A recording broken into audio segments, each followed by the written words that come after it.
अपनी बहू के कारण आज कल्पना जी और राम मोहन जी दर दर की ठोकरें खाते फिर रहे हैं। बहू ने उन्हें अपने घर से चोरी का इल्ज़ाम लगाकर निकाल दिया था। राम मोहन जी की तबीयत ठीक नहीं थी, उन्हें टीबी की बीमारी हो गई थी। उन्हें बहुत खांसी आती है, इसी कारण उन्हें बहू ने घर से धक्के मारकर निकाल दिया। राम मोहन जी को इलाज की ज़रूरत थी। बहू थी जो उन पर 1 रुपया भी खर्च नहीं करना चाहती थी, और उनका छोटा बेटा तो विदेश में रहता था जो उनसे कोई मतलब नहीं रखता था। बेचारे राम मोहन जी और कल्पना जी एक खंडहर जैसे घर में एक तिरपाल लगाकर रहते थे। कल्पना जी किसी तरह खाने पीने का इंतजाम किया करती थी। आज वह एक केटर्स के साथ एक शादी में गई थी, जहां वह बर्तन धोने सब्जी काटने के लिए गई हुई थी। अरे उस बुढ़िया को पकड़ो, चोरनी कहीं की। बुढ़िया यहाँ खाना बनाने आई थी या चोरी करने? पता नहीं आजकल के लोगों को क्या हो गया है, अपनी इज्जत का थोड़ा सा भी ध्यान नहीं रहता इन लोगों को। अरे पता नहीं और कितने दिन तक जिंदा रह लेंगी यह बुढ़िया, जिसने आज भी चोरी करना नहीं छोड़ी। कहते हुए शादी के समारोह में आए एक रिश्तेदार ने कल्पना जी के हाथ से खाने की पोटली को छीनते हुए उन्हें गालियां देते हुए लोगों को आवाज़ दे रहा था। इस बुढ़िया की करतूतें तो देखो, और दोनों की छीना झपटी में वह सारा खाना जमीन पर गिर गया, जबकि इस पोटली में केवल दाल चावल और थोड़ी सी सब्जी ही थी। कोई 56 भोग भी नहीं रखा था कल्पना जी ने। तभी ज्ञानेंद्र, जिनकी बेटी की शादी का समारोह हो रहा था, वह भी वहां पहुंच गया। उन्होंने जब देखा कल्पना जी खाना लेकर जा रही हैं तो उन्हें बड़ा आश्चर्य हुआ, और खाने में केवल सादा दाल चावल और थोड़ी सी सब्जी।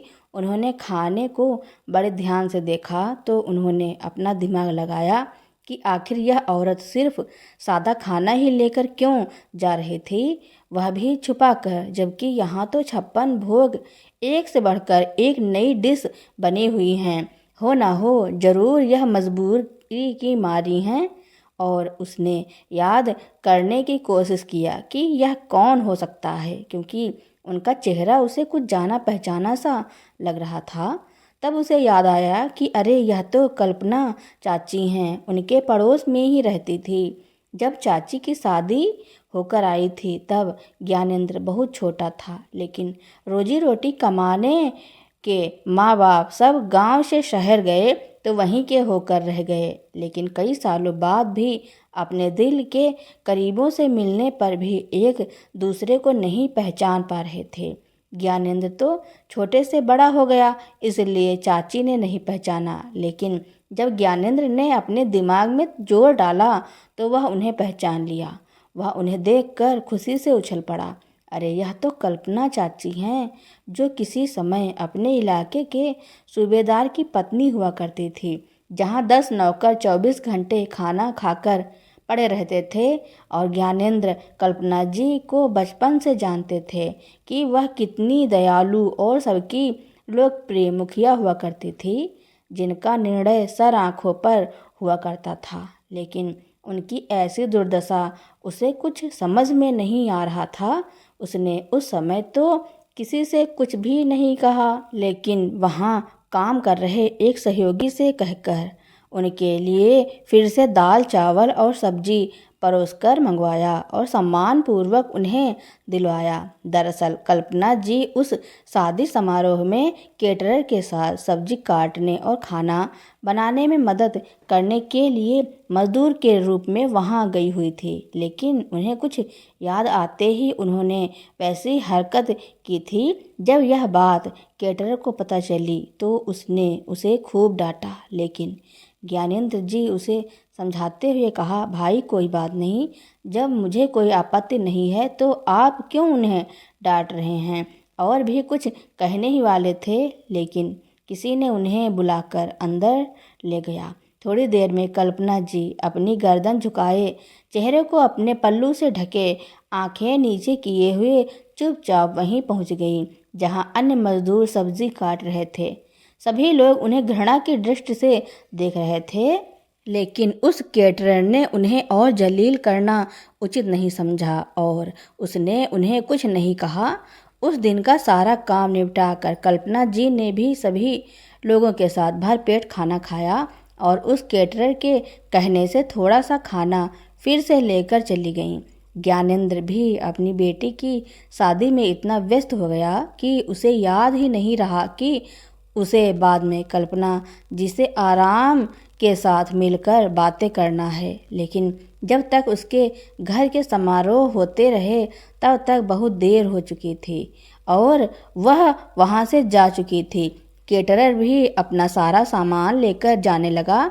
तभी ज्ञानेंद्र जी को अचानक याद आया कि अरे, कल्पना चाची भी तो उस दिन आई हुई थी और मैं उनसे बाद में बात करूँगा सोचा, लेकिन उनसे बात ही नहीं कर पाया। क्यों ना केटरर से उनका एड्रेस पूछ लिया जाए, आखिर क्या हुआ है उनके साथ, यह तो पता लगाया जाए। वह दौड़कर उस केटरर के पास गया और उससे पूछा तो वह बोला, साहब मुझे नहीं मालूम वह बुढ़िया कहाँ रहती है। उसे जब जब ज़रूरत रहती है वह सिग्नल के पास आकर बैठ जाती हैं, मैं उसे वहीं से उठाकर ले आता हूँ, फिर वह कहाँ आती जाती हैं मुझे नहीं मालूम। ज्ञानेंद्र बोला, भाई वह जब भी मिले मुझे ज़रूर मिलवा देना। क्यों साहब, वह कोई खास है क्या? ज्ञानेंद्र ने उससे कहा, अब तुझे क्या बताऊं भाई, वह खास से भी ज़्यादा खास है। तो फिर आपने उस दिन क्यों नहीं कुछ कहा उनसे? उस केटरर ने कहा, अरे सबके सामने उन्हें चाची कहकर संबोधित कर देता तो मैं रिश्तेदार को बता देता तो वह शर्म के मारे मर ही जाती, क्योंकि वह बहुत ही इज्जतदार और कुलीन परिवार से संबंध रखती हैं। क्या बात कर रहे हैं साहब? केटरर ने कहा, हाँ भाई, तुझे यकीन नहीं होता तो सुन, उनका नाम कल्पना है। हम उन्हें कल्पना चाची कहकर पुकारते हैं। वह अपने समय के सूबेदार की पत्नी हुआ करती थी। वह बहुत ही दयालु किस्म की महिला थी। अभी भी वह बहुत ही दयालु हैं। केटरर बोला, हाँ साहब, यह बात तो आपने सही कहा।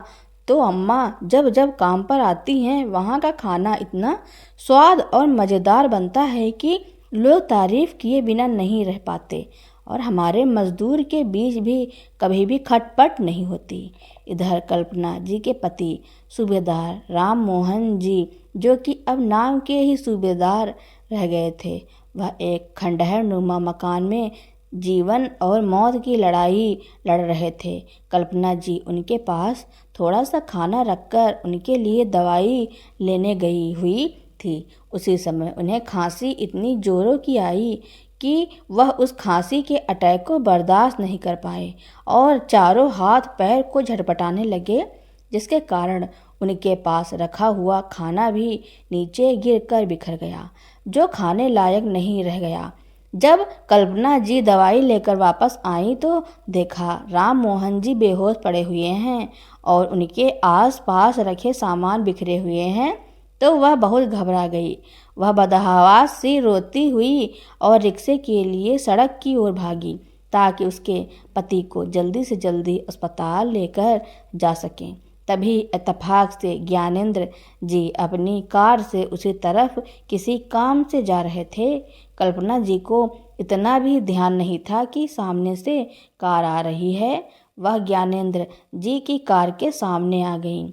ड्राइवर ने कार रोका और कल्पना जी के ऊपर चिल्लाने लगा, ए बुढ़िया, तुझे मरना है क्या? और अगर मरना भी है तो मरने के लिए मेरी ही कार मिली थी। चल हट बुढ़िया यहाँ से, अगर दोबारा ऐसी हरकत की ना तो सच में चढ़ा दूंगा तेरे ऊपर गाड़ी। कहते हुए ड्राइवर ने गाड़ी एक तरफ लगाया। तभी ज्ञानेंद्र जी ने देखा कि वह बुढ़िया कपकपाती हाथों से रोती हुई माफ़ी मांग रही है, तो उन पर दया आ गई। जब वह पास जाकर देखा तो उनके तो होश ही उड़ गए। वह कल्पना जी को पहचान लिया। उसने उनका हाथ पकड़ा और एक किनारे में ले जाकर शांति से बिठाया और कहा कि अरे कल्पना चाची, आप क्या आपने मुझे पहचाना नहीं? मैं आपकी पड़ोस में रहने वाला ज्ञानेंद्र हूँ। मेरी माँ का नाम उमा है, जो अभी इस दुनिया में नहीं रही। आप दोनों तो एकदम पक्की सहेली थी ना। अब कुछ याद आया आपको? कल्पना जी ने अपने दिमाग पर जोर डाला। तब उन्हें याद आया कि यह वही ज्ञानेंद्र है जो उनके बेटे दिनेश और उमेश के साथ खेला करता था। उन्होंने अपने दोनों बेटे को जितना प्यार दिया था, उतना ही प्यार ज्ञानेंद्र को भी दिया था। शायद उसी का प्रतिफल था जो ज्ञानेंद्र उन्हें तीसरे बेटे के रूप में मिला था। जब ज्ञानेंद्र ने उनकी ऐसी हालत के बारे में पूछा तो उन्होंने उसे कुछ नहीं बताया, लेकिन जब उसने अपनी कसम दे दी तब कल्पना जी ने बताया कि छोटा बेटा उमेश तो विदेश में सेटल हो गया, वहीं अपना घर परिवार बसा लिया है। इसलिए हम लोग बड़े बेटे दिनेश के साथ ही रह रहे थे। लेकिन बड़ी बहू स्नेहा, बहू नहीं बल्कि कसाई निकली। वह हमारे बेटे के रहते हुए तो हमें कुछ नहीं कहती, लेकिन जैसे ही दिनेश अपनी ड्यूटी पर जाता या किसी काम से घर से बाहर जाता तो वह हम दोनों को इतना परेशान करती कि हमारा जीना मुश्किल हो जाता। वह ऐसा सब इसलिए कर पाती क्योंकि उसकी माँ दामिनी जी साथ जो देती थी, वह हर एक बात के लिए उसे बताती कि तू ऐसा कर, तू वैसा कर, तभी तू उस घर की महारानी बन कर रह सकती है, वरना तेरी सास तुझे नौकरानी बनाकर रख देगी। बहू भी उसी की बातों में आकर हम दोनों बुजुर्गों पर अत्याचार करने में एक सेकंड भी नहीं सोचती थी।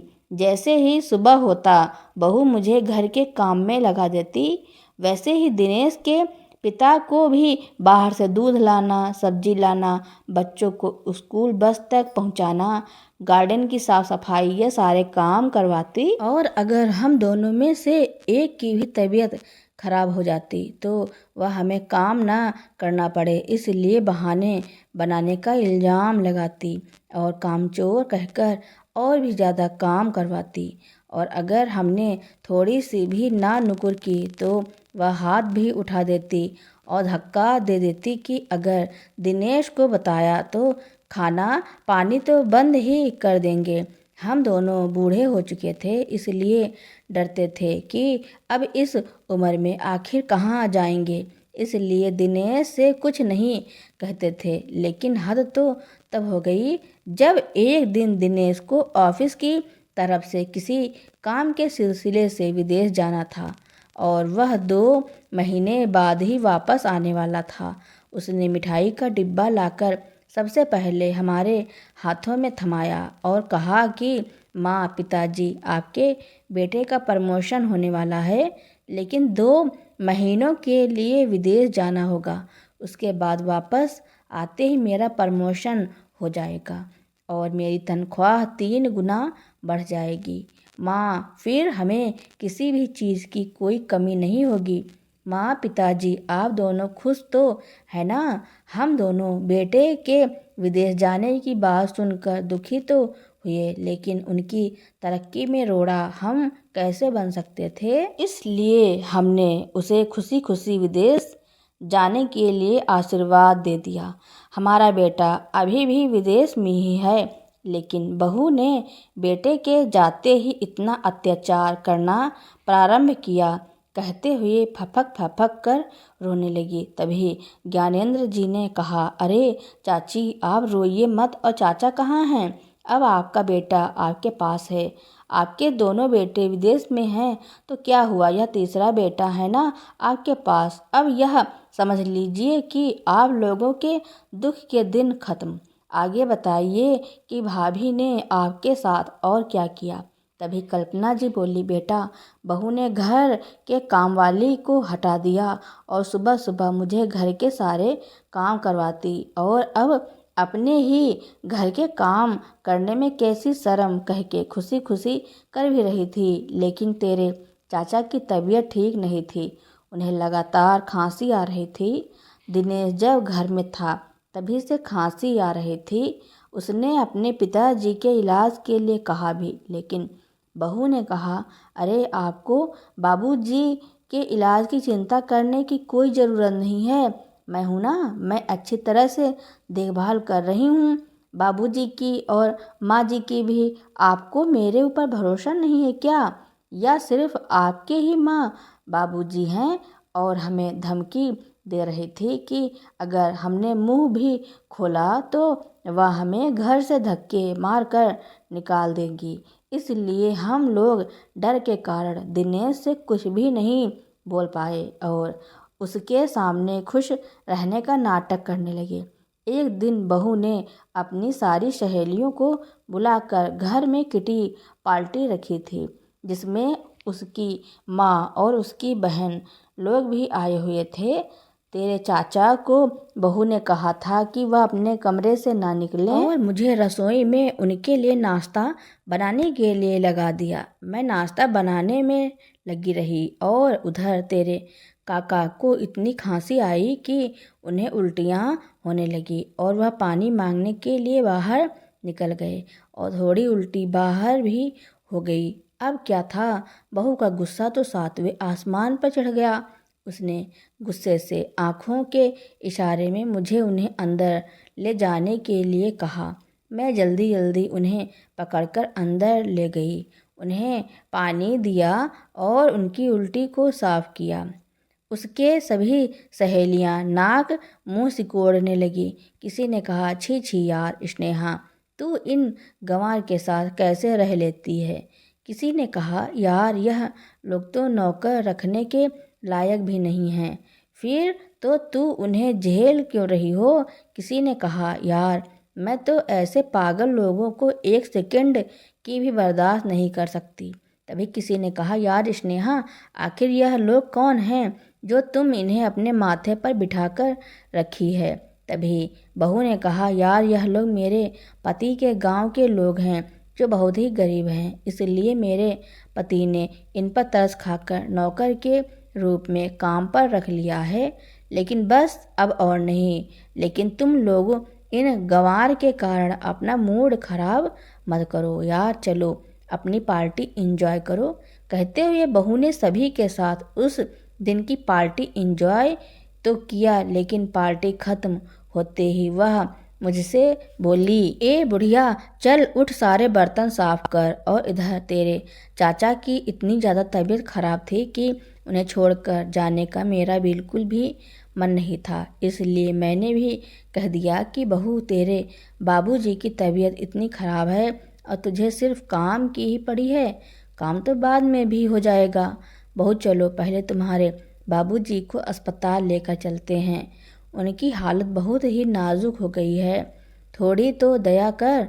मैं बहू के सामने हाथ जोड़ मिन्नत करती रही, लेकिन पत्थर दिल बहू मुझ पर दया करने के बजाय मेरे बाल पकड़कर मुझे घसीटते हुए कमरे से बाहर लाने लगी और कहने लगी, कामचोर कहीं की, बुढ़े ने ज़्यादा खा लिया होगा तो उसने उल्टी कर दिया और तू काम से बचने के लिए बुढ़े की तबीयत खराब होने का बहाना बनाकर काम से बचना चाहती है। मैं बहुत अच्छी तरह से जानती हूँ तुम दोनों की चालाकी को। कहते हुए बहू ने मुझसे सारे बर्तन साफ करवाने के लिए कहकर मेरे लाख कहने पर भी मेरे बाल नहीं छोड़े।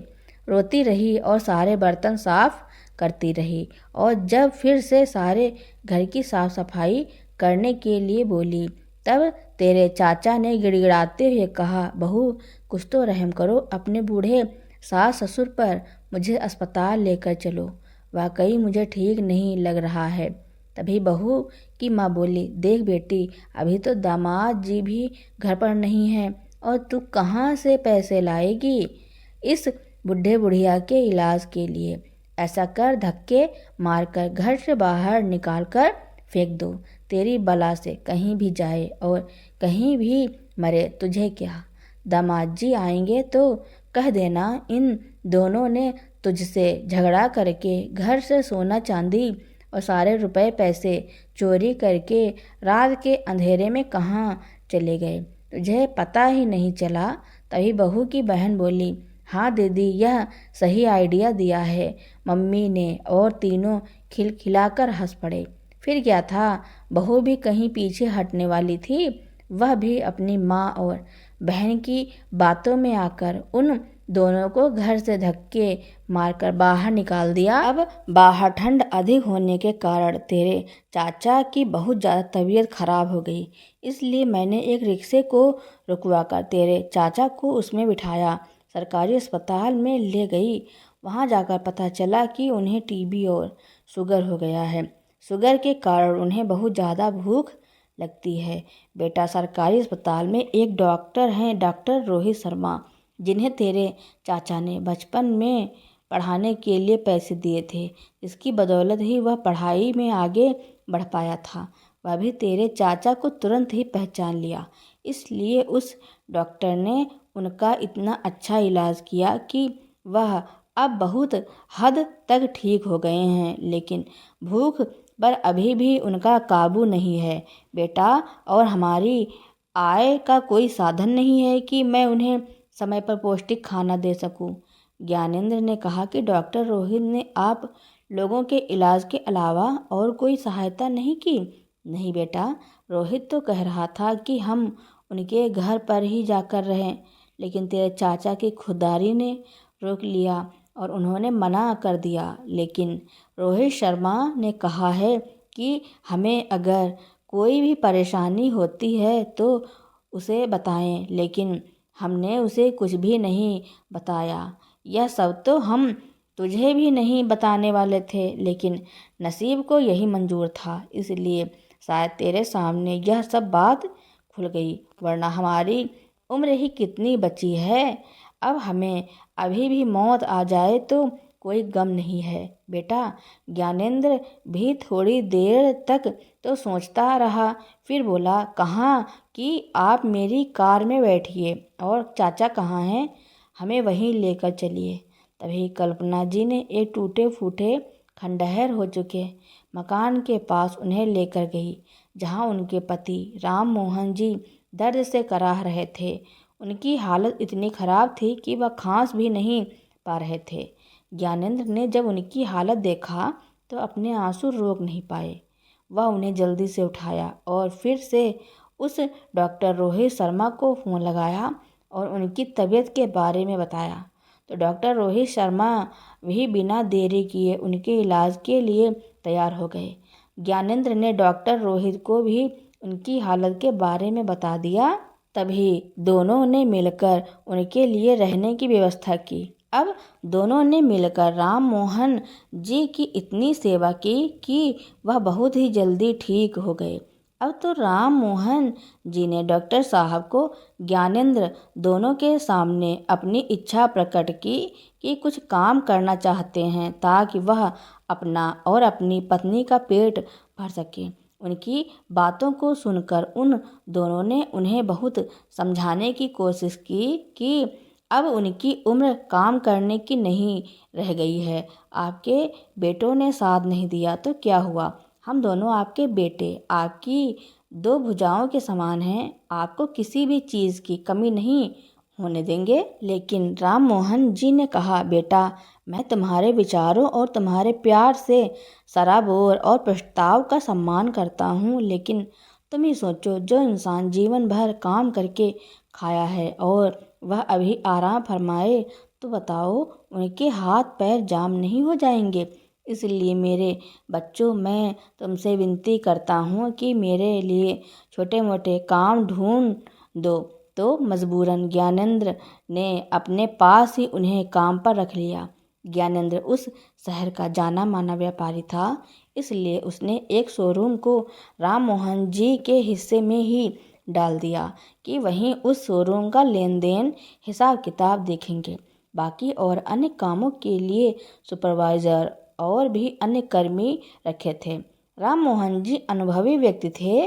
उनके अनुभव से वह शोरूम दिन दूनी रात चौगुनी तरक्की करने लगा। और एक दिन ऐसा आया कि ज्ञानेंद्र की सारी प्रॉपर्टी में से सबसे कीमती और नंबर 1 पोजीशन में वही शोरूम हो गया। उस शोरूम का नाम बच्चा बच्चा जानता था। एक दिन उस शोरूम में बम्पर ऑफर निकाला गया, इसलिए लोगों की भीड़ उमड़ पड़ी। जो भी ब्रांडेड चीज़ें थी सभी के दाम आधे कर दिए गए थे। इस भीड़ में राम मोहन जी के बेटे बहू भी आए हुए थे, क्योंकि जब से उनकी बहू स्नेहा ने उन्हें घर से बाहर निकाला था, तभी से उनकी उल्टी गिनती शुरू हो गई थी। दिनेश की ड्यूटी छूट गई थी। अब स्नेहा को घर चलाना भी बहुत मुश्किल हो रहा था। वह दोनों तो ऑफर के लालच में कम दाम में कुछ अच्छा मिल जाए इसीलिए इतने बड़े शोरूम में आए थे। बम्पर ऑफर शुरू होने से पहले पूजा अर्चना की जाती थी और चीफ गेस्ट के हाथों फीता भी कटवाना था। लोग बड़े उत्साहित हैं कि कौन है वह शख्स जो इतने बड़े शोरूम का फीता काटेगा। अब पूजा अर्चना की गई। तब ज्ञानेंद्र और उनके परिवार के सभी लोगों ने पूजा अर्चना की, लेकिन जब फीता काटने की बारी आई तो राम मोहन जी और कल्पना जी चमचमाती कार से उतरकर सीधे वहां पहुंचे जहां चीफ गेस्ट के आगमन का अनाउंसमेंट हो रहा था। जैसे ही वे दोनों वहां पहुंचे, तालियों की गड़गड़ाहट से पूरा हॉल गूंज उठा। सभी ने उनका स्वागत बहुत ही उत्साह के साथ किया। दिनेश ने जब वह अपने पिताजी को नए सूट में और अपनी माँ को चमचमाती सिल्क की साड़ी पहने हुए देखा तो उसकी आंखें चौंधी आ गईं। वहीं स्नेहा को तो विश्वास ही नहीं हो रहा था कि यह चीफ गेस्ट कोई और नहीं बल्कि उनके ही ससुर सास थे, जो कुछ दिनों पहले ही फटे हाल थे, लेकिन आज उन्हें इस रूप में देखकर उसकी आंखों के सामने तो अंधेरा छाने लगा। दिनेश लपक कर अपने पापा के पास जाकर उनसे बात करने की कोशिश की, लेकिन इतने बड़े समारोह में इस तरह मिलना उसे ठीक नहीं लगा और वह कुछ देर के लिए शांत हो गया। फिर थोड़ी देर बाद राम मोहन जी को माइक दिया गया, लोगों को मोटिवेशन स्पीच देने के लिए, ताकि उन्हें भी हौसला मिले। उन्होंने कहा, इंसान को किसी भी उम्र में हार नहीं मानना चाहिए, बल्कि निरंतर प्रयास करते रहना चाहिए। जो निरंतर प्रयास करता रहता है वह एक न एक दिन जरूर सफल हो जाता है। जिस प्रकार नदी का पानी बहता रहता है तो वह हमेशा साफ रहता है, वही तालाब का पानी एक ही जगह पर स्थायी रहता है, जिसके कारण उस पानी में बदबू आने लगती है। इसलिए अपने समय को सही जगह पर इस्तेमाल करते रहना चाहिए। फिर देखिए, एक दिन आपको सफलता जरूर मिलेगी। उनके इतना कहते ही फिर से एक बार पूरा हॉल तालियों की गड़गड़ाहट से गूंज उठा। अब राम मोहन जी और कल्पना जी दोनों अपने केबिन की ओर जाने लगे तो दिनेश उनके पीछे पीछे दौड़कर जाने लगा और पिताजी पिताजी कहता हुआ चिल्लाने लगा। तभी उनके पीछे चल रहे उनका पर्सनल सेक्रेटरी बोला, अरे आप कौन हैं और पिताजी पिताजी कहकर कैसे चिल्ला रहे हैं। तभी दिनेश रोता हुआ बोला, जो साहब सामने जा रहे हैं वही मेरे पिताजी हैं, प्लीज़ उनसे मेरी बात करवा दीजिए। तभी पर्सनल सेक्रेटरी बोला, अच्छा व्यक्ति देखा नहीं कि आपको रिश्ते याद आ गए। चलिए जाइए यहाँ से, हो सकता है आपके पिताजी की शक्ल इनसे मिलती होगी, लेकिन यह आपके पिताजी नहीं हो सकते, क्योंकि जहाँ तक मुझे मालूम है उनके बेटे तो हमारे मालिक ज्ञानेंद्र सर हैं और डॉक्टर रोहित सर हैं। ज्ञानेंद्र और रोहित नाम सुनकर दिनेश दंग रह गया और उसने उस सेक्रेटरी का पैर पकड़कर बोला, भाई मैं सच कह रहा हूँ, वह मेरे पिताजी ही हैं, मुझे कोई गलती नहीं हुई है, प्लीज़ आप एक बार उनसे मेरी बात करवा दीजिए। तभी राम मोहन जी अपनी सेक्रेटरी को पास में ना पाकर बेल बजाई तो वह दौड़कर उनके पास गया। राम मोहन जी कहाँ रह गए थे बेटा तुम? तब उस सेक्रेटरी ने वह सारी बातें बताई जो दिनेश ने उनसे कही। राम मोहन जी कल्पना जी की ओर देखकर इशारे से पूछा, क्या करूं? कल्पना जी, माँ की ममता ज़्यादा देर तक कठोर नहीं रह सकती, अंततः वह पिघल ही गईं और उन्होंने मौन स्वीकृति दे दी। राम मोहन जी इशारे से हाँ कह दिया। दिनेश दौड़कर आया और अपने पिता के कदमों में गिर गया, माँ को गले से लगा लिया और रोते हुए बोला, माँ, पिताजी, आप दोनों रात के अंधेरे में कहाँ चले गए थे और आपने सारे गहने, रुपए, पैसे चोरी करके इतना बड़ा अंपायर खड़ा किया है क्या? तभी कल्पना जी मारे क्रोध के मारे अपने सीने से लगाए अपने बेटे को इतनी जोर से धक्का दिया कि वह एक दीवार से जा टकराया। फिर कल्पना जी ने कहा, अरे दुष्ट, तुझे शर्म आनी चाहिए अपने जन्मदाता माँ बाप पर उंगली उठाते हुए, इतना गंदा इल्ज़ाम लगाते हुए।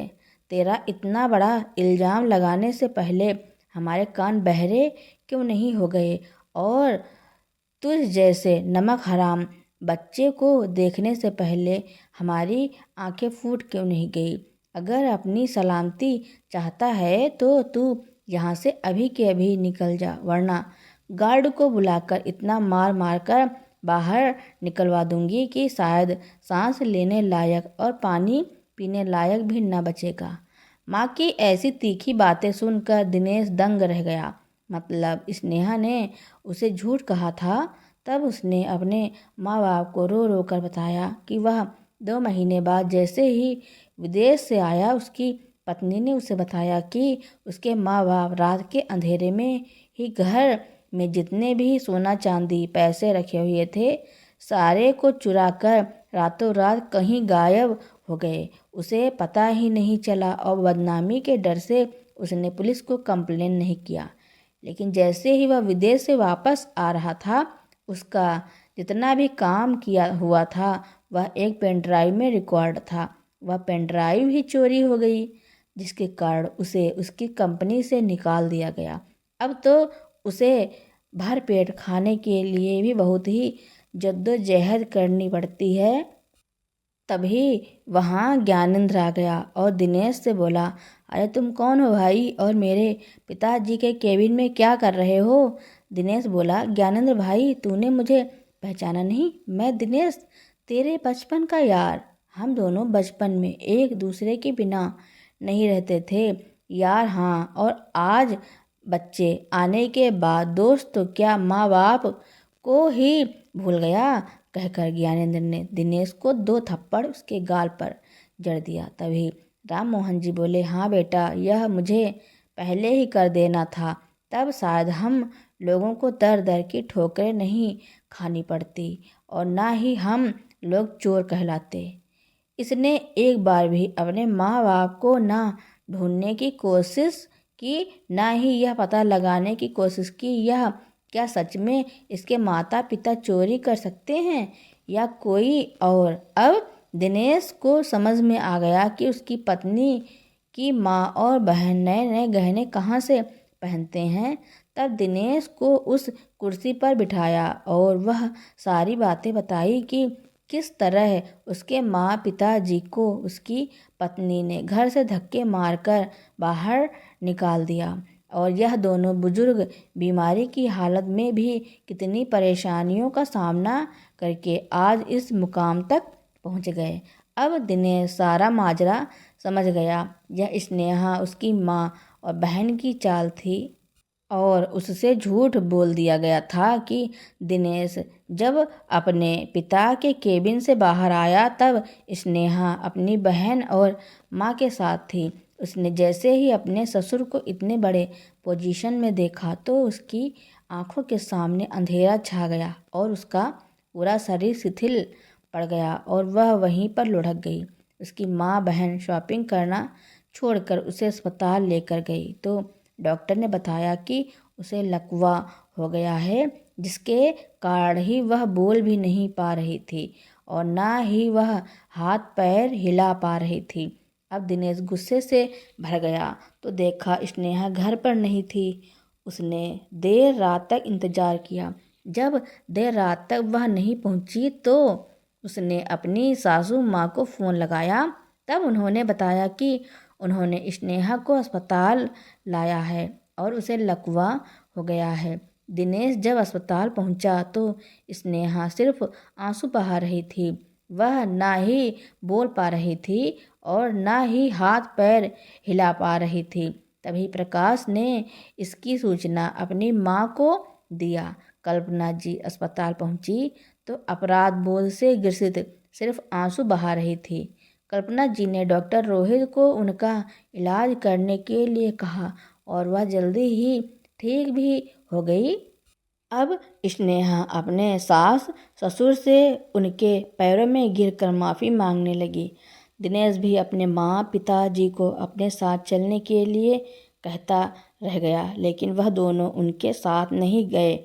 लेकिन हाँ, राम मोहन जी ने अपने बेटे दिनेश को अपने शोरूम में मैनेजर के पद पर काम में ज़रूर रख लिया, लेकिन रिश्ता ऐसा रखा सिर्फ एक मालिक और एक नौकर का। अब स्नेहा को हमेशा आत्मग्लानि हो रही थी। वह कभी भी अपने सास ससुर से आंखें नहीं मिला पा रही थी। उसकी नज़रें अब हमेशा झुकी ही रहती थी। राम मोहन जी अपने बेटे बहू को अपनी पूरी ज़िंदगी माफ़ नहीं किया, ना ही उन्हें अपने पास रखा। बेटे बहू अपनी ज़िंदगी किराए के घर में काट रहे थे, क्योंकि उन्होंने अपना मकान पहले ही बेच दिया था। उस समय उनके पास कोई दूसरा चारा नहीं था। नौकरी तो पहले ही छूट गई थी। उनके पास पैसे कमाने का कोई जरिया नहीं बचा था। दिनेश के बीवी बच्चे एक एक दाने के लिए तरसने लगे थे। दिनेश ने जब अपने छोटे भाई से मदद मांगी तो उसने भी मना कर दिया। अब उसे कुछ समझ नहीं आ रहा था क्या करे। तब उसे उस शोरूम का पता चला। जब दिनेश वहाँ गया तब उसे वहाँ उसके माँ बाप मिले। तो दोस्तों, राम मोहन जी ने अपने बेटे के साथ जो किया उसके बारे में आपका क्या कहना है, और यह कहानी आपको कैसी लगी कमेंट में ज़रूर लिखना। मेरी कहानी सुनने के लिए आपका बहुत बहुत धन्यवाद।